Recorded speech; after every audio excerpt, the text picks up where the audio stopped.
যদি হইতো তাহলে আরেকটা কিচ্ছা কোন লাগে ছোট্ট করে, যদি হইতো তাহলে মক্কার কাফেরদের কাছে যখন নবীজি দাওয়াত দিছিল তখন কাফেরদের প্রশ্ন ছিল, এই আব্দুল্লাহর ছেলে তুমি আবার কবে নবী হইলে?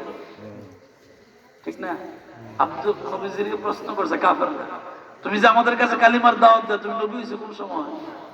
তুমিও বিয়া করো, আমরাও বিয়া করি, তুমিও বাজারে যাও, আমরাও বাজারে যাই, তোমারও বাচ্চা হয়, আমাদেরও বাচ্চা হয়, তো তোমার সংসার যেমন আমাদের সংসার ঠিকই করো, কোনো পার্থক্য নাই। তুমি আবার নবী হইছো কুমালা, তুমি কো মোহাম্মদ রাসূলুল্লাহ, মোহাম্মদ বিন আব্দুল্লাহ বলে, ঠিক আছে, রাসূলুল্লাহ কইলে আছে। সুতরাং যারা কালিমাকে দুভাগ করতে চায় ওরা ওদের মতো ষড়যন্ত্র ইমান আকীদার উপর আঘাত আনতে চায়, ঠিক কিনা জোরে কান? এই জন্য খুব খেয়াল সতর্ক থাকবেন। কালিমা কমপ্লিট, 12 অক্ষরে লা ইলাহা ইল্লাল্লাহ, 12 অক্ষরে মুহাম্মাদুর রাসূলুল্লাহ সাল্লাল্লাহু আলাইহি ওয়াসাল্লাম। চিৎকার দেখুন সুবহানাল্লাহ, আর জোরে কোন সুবহানাল্লাহ। এই জন্য খুব খেয়াল, খুবই খেয়াল সতর্ক থাকবেন। আল্লাহ তাআলা আমাদেরকে এই কথাগুলি আমল করার তৌফিক দান করুন। জোরে বলেন আমিন, জবান খুলে বলেন আমিন। তাইলে মনে রাখবেন, আল্লাহর ভয়, আল্লাহর এই প্রত্যেকটা কোরআনের আয়াতের কথা যেমন মানা দরকার, যেমন মানা ফরজ, নবীজির প্রত্যেকটা কথা সুন্নতের আমল প্রত্যেকটা মানুষ করা তাদের উপরে ফরজ, ঠিক কিনা জোরে কর? কারণ সুন্নতের আমলগুলো করা লাগবে, যেহেতু নবী বলছেন সাল্লু রাআইতুমুনি কামা উসাল্লি, আমি যেইভাবে নামাজগুলো আদায় করে গেছি তোমরা এইভাবে নামাজগুলো আদায় করো। চিৎকার দেখো সুবহানাল্লাহ, আরো জোরে করো সুবহানাল্লাহ। আরেকটা কথা বলি, যেহেতু হুজুর বলছেন যে 10 মিনিট কথা বলেন, আরেকটা কথা বলি। মুসা আলাইহিস সালামকে আল্লাহ তাআলা, মুসা আলাইহিস সালাম আল্লাহর কাছে প্রশ্ন করেছেন, আল্লাহ আমি তো জান্নাতে যাবো, যেহেতু আমি তোমার নবী, সুবহানাল্লাহ কইবেন না? কারণ একটু রাগী আছে বেশি, তো হঠাৎ হঠাৎ আল্লাহরে প্রশ্ন করতো।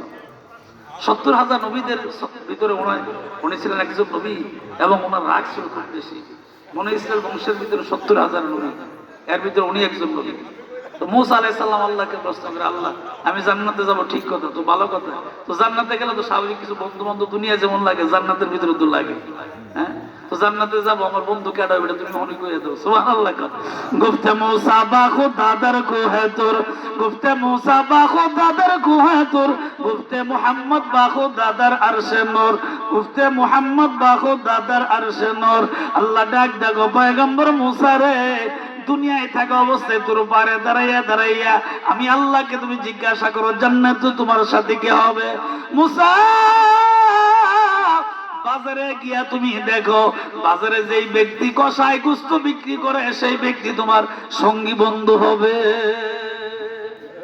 আরো জোরে কইবেন সুবহানাল্লাহ। মুসা নবী আল্লাহর গোশত কি থাকে, ঠিক কিনা? তুমি মন্ত্রীর সাথে যখন কোনো লোক থাকে তখন তো ওই লেভেলেরই থাকে, ওই রকম ক্ষমতাসীন লোকই থাকে। চেয়ারম্যানের সাথে যে লোকগুলা গোলাফেরা করে মোটামুটি ওই লেভেলে কথা কয় না, ঠিক কিনা জোরে কর?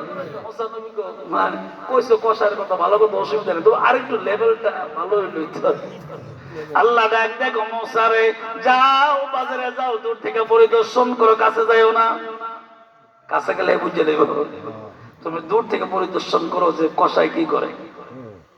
সারাদিন গোশত বিক্রি করার পরে নরম গোশত একটা পাত্রের ভিতরে রাখলেন, নরম গোশতটা কষাই লইয়া বাড়ির দিকে রওনা দেয়। বাড়িতে গেলেন, যায় বাড়ির ঘরের ভিতরে প্রবেশ করলেন।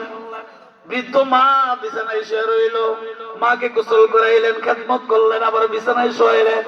নিজ হাতে গোসল পাক করে মার মুখের ভিতরে দিয়ে আস্তে করে খাবার খাওয়াইতে আরম্ভ করলেন।